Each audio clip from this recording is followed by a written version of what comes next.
Explicaremos en esta oportunidad el predimensionamiento exclusivo de losas macizas tanto en una dirección como en dos direcciones. En otros videos tenemos ya la explicación sobre el predimensionamiento de losas aligeradas, vigas, columnas, zapatas, vigas de cimentación y también sobre muros de corte o placas. Explicaremos entonces en primer lugar el predimensionamiento de losas macizas en una dirección. Tenemos un primer criterio según ASI o según la norma peruana E060 que nos da una tabla con los peraltes o espesores mínimos de losas en una dirección a menos que se calculen deflexiones, nos indica esta tabla. Tenemos aquí diferentes opciones para determinar el peralte H. Cuando tenemos una losa maciza simplemente apoyada, H será igual a L entre 20. Cuando tenemos una losa maciza con un extremo continuo, H será igual a L entre 24. Cuando tenemos una losa maciza con ambos extremos continuos, H será igual a L entre 28. Y cuando tengamos una losa maciza en voladizo, H será igual a L entre 10. En primer lugar, entonces, tenemos que seleccionar la cantidad de tramos que tenemos según nuestro plano, el cual estamos predimensionando. Tenemos aquí un ejemplo referencial. Vamos a predimensionar nuestra losa maciza en una dirección, como se puede observar en la dirección X, ya que estas vendrían a ser las distancias menores con respecto al eje Y. Por lo tanto, tenemos que techar en el sentido más corto. Tenemos en este caso 3 tramos con luces libres, es decir, distancias medidas de cara a cara de las vigas de 4.75 metros. Para los 3 tramos, registramos entonces número de tramos, en este caso 3. Los ejes que delimitan a esos tramos son a base de letras y registramos su luz libre para cada uno de los tramos, siendo en este caso de 4.75 metros. Seguidamente, indicamos la condición de apoyo. El tramo AB será con un extremo continuo, al igual que el tramo CD, y el tramo BC será con ambos extremos continuos. Seguidamente, se calcula ya automáticamente el peralte H para cada uno de los tramos y nos quedamos con el mayor valor de estos 3 obtenidos, que es en este caso un peralte H igual a 0.20 metros. Tenemos un segundo criterio según el libro de Antonio Blanco Blasco, en el que nos indica que las losas macizas pueden ser dimensionadas en forma aproximada considerando espesores menores en 5 centímetros a los indicados para las losas aligeradas. Es decir, nos da ciertas condiciones. Para luces menores o iguales a 4 metros, tenemos un espesor de 12 o 13 centímetros. Para luces menores o iguales a 5.50 metros, un espesor de 15 centímetros. Es en esta condición en la que nos encontramos. Tenemos una luz libre en este caso de 4.75 metros y le corresponde un peralte H en este caso de 15 centímetros según este criterio. Por lo tanto, entonces, en base al primer y segundo criterio, vamos a considerar como espesor de nuestra losa maciza un valor igual a 20 centímetros. Es decir, estamos considerando lo que obtuvimos con el primer criterio. Bien, seguidamente, en segundo lugar, tenemos el predimensionamiento de losas macizas en dos direcciones. Tenemos un primer criterio según el libro de Antonio Blanco Blasco, el cual nos indica pues que la resistencia y la rigidez de una losa armada en dos direcciones es muy buena, requiriéndose así peraltes muy reducidos, pudiéndose considerar estos del orden de L entre 40 o igual al perímetro del paño, es decir, la suma de los 4 lados dividido entre 180. Sin embargo, pues muchas veces se dispone de un espesor mayor por condiciones de aislamiento acústico y vibraciones. Bien, veamos entonces, necesitamos registrar la luz libre de un paño. Vamos a nuestro plano. Tenemos luces libres de 4.75 metros en el sentido X y en el sentido Y tenemos valores de 4.75 metros y 5.75 metros. Elegimos obviamente el más crítico, sería en este caso 5.75 metros. Lo dividimos entre 40 y tenemos un peralte H igual a 0.14 metros. Seguidamente, haciendo uso del perímetro, vamos a nuestro plano, elegimos un paño suponiendo el de aquí y tenemos dimensiones de 5.75 4.75 en estos dos lados verticales y de 4.75 metros en estos dos lados horizontales. Sumamos esos 4 lados y tenemos un perímetro de 21 metros. Dividido entre 180 tenemos un peralte H igual a 0.12 metros. Si en caso estuviésemos considerando únicamente este primer criterio para dimensionar el espesor de nuestra losa maciza en dos direcciones, en base a los valores obtenidos podríamos considerar un valor de H igual a 0.15 metros. Veamos el segundo criterio que nos indica el ACI 318. Tenemos dos casos. El caso 1, que se emplea para calcular el espesor mínimo de losas en dos direcciones sin vigas interiores, y el caso 2, que se emplea para determinar el espesor mínimo de losas en dos direcciones con vigas entre los apoyos en todos los lados. Es decir, el caso 1 lo vamos a emplear cuando tenemos esta configuración. Vemos aquí en este detalle de este plano que tenemos únicamente vigas exteriores, es decir, al contorno de la edificación, mas no tenemos vigas interiores. En algunos casos puede que tampoco tengamos estas vigas exteriores, es decir, la estructura esté conformada simplemente por columnas y directamente la losa maciza en dos direcciones. Cuando tenemos este caso, entonces vamos a emplear la tabla 8.3.1.1 del ACI 318, espesor mínimo de losas en dos direcciones sin vigas interiores. Y vemos que esta tabla aquí nos da diferentes divisiones según los distintos casos que tengamos. Va a depender de la resistencia a la fluencia del acero. Seguidamente tenemos que seleccionar si tenemos ábacos o no tenemos ábacos. Sabemos que los ábacos en las losas macizas son pues engrosamientos del concreto en la zona de las columnas para evitar la falla por punzonamiento y para conectar pues la losa con las columnas de manera más segura. Asimismo, también va a depender de si estamos predimensionando un paño o un panel exterior o interior. Si es un panel exterior, tenemos que seleccionar si tenemos vigas de borde o no tenemos vigas de borde, lo que les indicaba hace un momento. Por ejemplo, si estuviésemos predimensionando este paño de esta esquina, vemos que sí tenemos vigas de borde. Entonces, en ese caso consideramos vigas de borde. Puede darse el caso también de que no tengamos vigas de borde. Y si estamos predimensionando un paño o un panel interior, pues obviamente como estamos en este caso 1, no va a existir vigas interiores. Por eso es que la tabla aquí para paneles interiores no nos da la opción de sin o con vigas. Bien, en este caso, suponiendo que vamos a predimensionar este paño interior, justamente el de acá, elegimos entonces el FY, vamos a considerar que no tenemos ábacos y ese panel viene a ser pues un panel interior. Por lo tanto, el peralte H nos dice que será igual a L entre 33. Entonces obtenemos de nuestro plano la luz libre de este paño. Vamos a nuestro plano, tenemos luces libres en una dirección de 4.60 metros y en otra dirección de 5.40 metros. Elegimos la mayor, obviamente, 5.40 metros dividido entre 33, tenemos un peralte H igual a 0.16 metros. ¿Qué pasa si estuviésemos predimensionando suponiendo este paño de esta esquina? Seleccionamos el FY, vamos a considerar que no tenemos ábacos tampoco y es un panel exterior. Entonces vemos en nuestro plano que sí tenemos vigas de borde, por lo tanto con vigas de borde, y también le corresponde un L entre 33. Si no tuviésemos vigas de borde, le corresponde un L entre 30. Asimismo, si en caso estuviésemos considerando ábacos y con vigas de borde, le corresponde un L entre 36, como se puede observar. Es decir, automáticamente aquí seleccionando ya obtenemos este denominador para obtener nuestro peralte H. De esa manera entonces predimensionamos según este caso 1. ¿Qué pasa si estamos en el caso 2? Es decir, cuando tenemos vigas interiores en todos los lados. tal como se puede observar en este detalle. Tenemos vigas interiores. Entonces, en ese caso, vamos a emplear la tabla 8.3.1.2 del ACI 318. Necesitamos conocer también el valor del FY, del módulo de elasticidad del acero, la longitud mayor y menor del paño que estamos predimensionando. Vamos a elegir este paño de aquí, este paño central. Necesitamos entonces de este paño su luz libre medido de cara a cara de las vigas. En este caso es 5.75 en este sentido vertical y 4.75 en este sentido horizontal. Registramos entonces como luz mayor 5.75 metros y como luz menor 4.75 metros. Estas dimensiones nos van a permitir obtener el valor de beta, que vendría a ser pues la relación de la luz libre en la dirección larga a corta de la losa. En este caso tenemos un valor de 1.21 metros. Seguidamente necesitamos conocer el valor promedio de alfa F para todas las vigas en los bordes de un panel. ¿Y qué viene a ser alfa F? Alfa F viene a ser la relación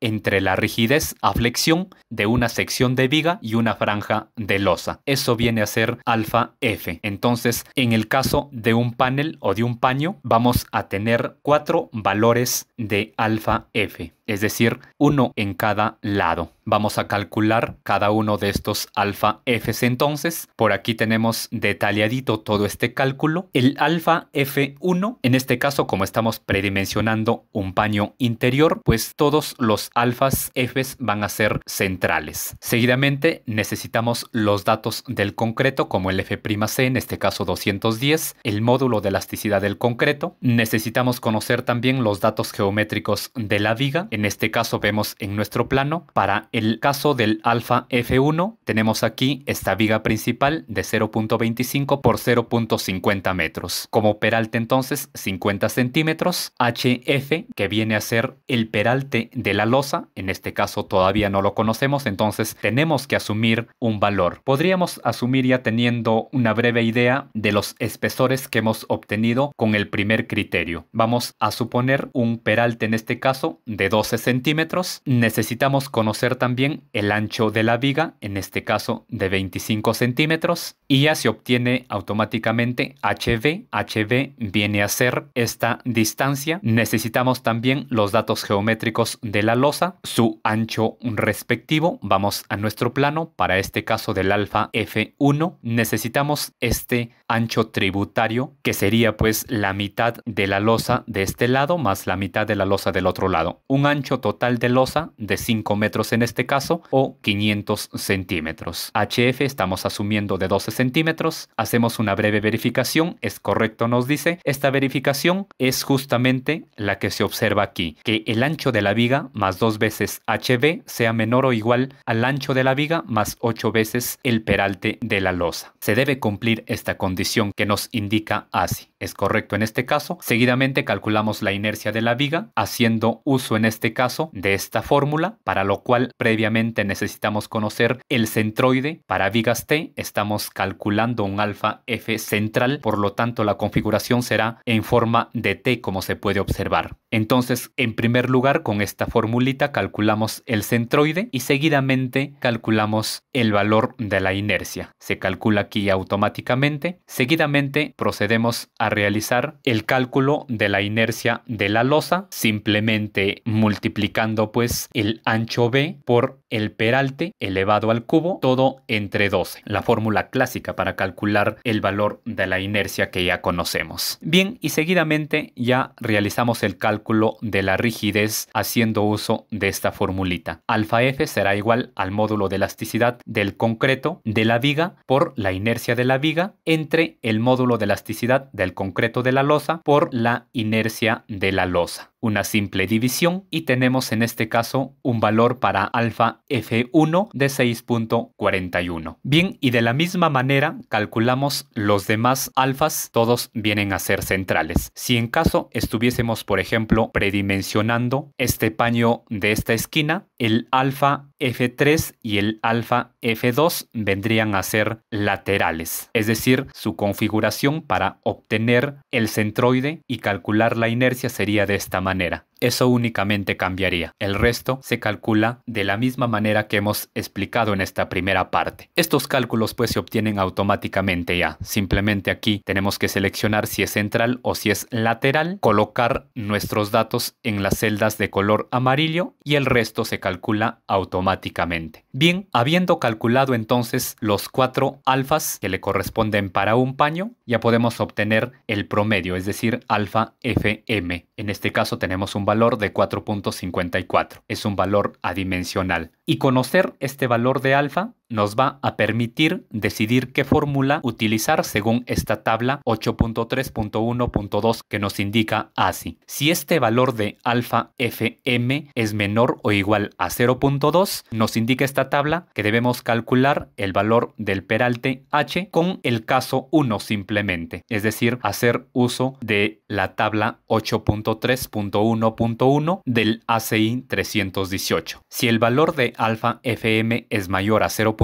y menor o igual a 2, nos indica así que debemos utilizar esta formulita para calcular el valor de H, el cual al mismo tiempo debe ser mayor o igual que 125 milímetros o 12.5 centímetros. Y si el valor de alfa FM es mayor a 2, nos indica esta tabla que podemos calcular el valor de H con esta otra formulita, la cual debe ser mayor o igual a 9 centímetros. Bien, de esa manera entonces. Generalmente estos valores de alfa suelen salir mayores a 2. Entonces se aplicaría esta fórmula en la que, como podemos observar, no tenemos el valor de alfa FM. Es por eso que algunos libros recomiendan directamente aplicar esta fórmula. Bien, en este caso entonces vemos que nuestro valor de alfa FM es mucho mayor a 2, por lo tanto vamos a aplicar esta fórmula. Al reemplazar nuestros datos en esta fórmula obtenemos un valor para H igual a 0.135 metros. Como mínimo nos indica que debe ser 0.09 metros, por lo tanto nos quedamos con el mayor de estos dos valores, que sería 0.135 metros. Y ahora, si es que necesitamos, podemos ajustar